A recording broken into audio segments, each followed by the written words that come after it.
ശബരിമല സ്വർണ്ണക്കൊള്ള കേസിൽ Devaswom board മുന്നംഗം ശങ്കരദാസിന്റെ arrest വൈകുന്നത് ആരോഗ്യ കാരണങ്ങളാൽ. കെ.പി. ശങ്കരദാസിന്റെ ചികിത്സാ രേഖകൾ SIT പരിശോധിച്ചു. ഓർമ്മക്കുറവടക്കമുള്ള കടുത്ത ആരോഗ്യ പ്രശ്നങ്ങൾ ഉണ്ടെന്ന് ഡോക്ടർമാരുടെ സംഘം SITയെ അറിയിച്ചതായാണ് വിവരം. ബിനിൽ വിശദാംശങ്ങളുമായി ചേരുന്നു. Binil, good morning.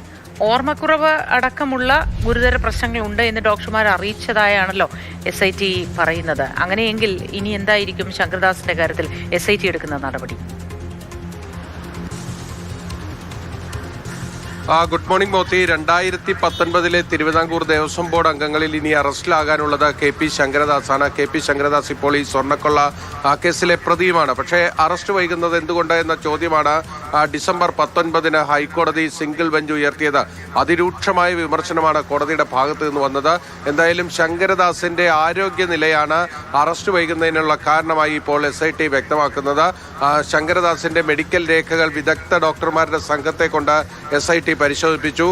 ഓർമ്മക്കുറവടക്കമുള്ള കടുത്ത ആരോഗ്യ പ്രശ്നങ്ങളുണ്ട് എന്നാണ് ആ ഡോക്ടർമാരുടെ സംഘം വിലയിരുത്തിയിരിക്കുന്നത്. ആ ഒരു റിപ്പോർട്ടിന്റെ അടിസ്ഥാനത്തിലാണ് ഈ അറസ്റ്റ് നടപടികളിലേക്ക് ഇപ്പോൾ SIT കടക്കാത്തതെന്നതാണ് നമ്മൾ മനസ്സിലാക്കുന്നത്. കെ.പി. ശങ്കരദാസ് ഇപ്പോഴും ചികിത്സയിലാണ്. അദ്ദേഹത്തിന് കഴിഞ്ഞ കുറച്ചധികം കാലമായി ഓർമ്മക്കുറവടക്കമുള്ള പ്രശ്നങ്ങളുണ്ട്.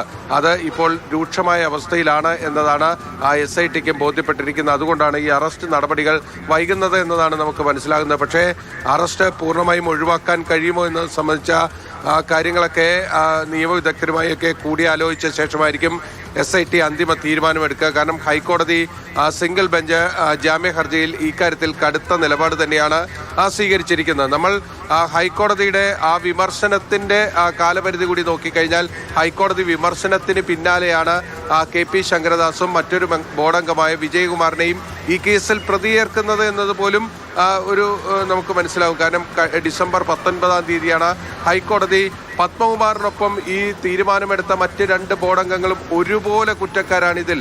അവർക്കും ക്രിമിനൽ ലൈബിലിറ്റി ഉണ്ട്. നിങ്ങൾ എന്തുകൊണ്ട് അവരിലേക്ക് പോകുന്നില്ല, അവരെ കാര്യങ്ങൾ അന്വേഷിക്കുന്നില്ല എന്ന ചോദ്യം ഹൈക്കോടതിയുടെ ഭാഗത്ത് നിന്ന് ഉയർന്നതിന് ശേഷമാണ് കെ.പി. ശങ്കരദാസിനെയും വിജയകുമാറിനെയും ഈ കേസിൽ പ്രതിയേർക്കുന്നത് എന്നത് ഏറ്റവും പ്രധാനപ്പെട്ട ഒരു കാര്യമാണ്. ഡിസംബർ 24 കൊല്ലത്തെ വിജിലൻസ് കോടതിയിൽ ഈ കെ.പി. ശങ്കരദാസിനെയും വിജയകുമാറിനെയും പ്രതി ചേർത്തുകൊണ്ടുള്ള റിപ്പോർട്ട് പോലും നൽകുന്നത്. അതെന്തുകൊണ്ട് വൈകി എന്നതടക്കമുള്ള കാര്യങ്ങളാണ് ഏറ്റവും പ്രസക്തമായിട്ടുള്ളത്.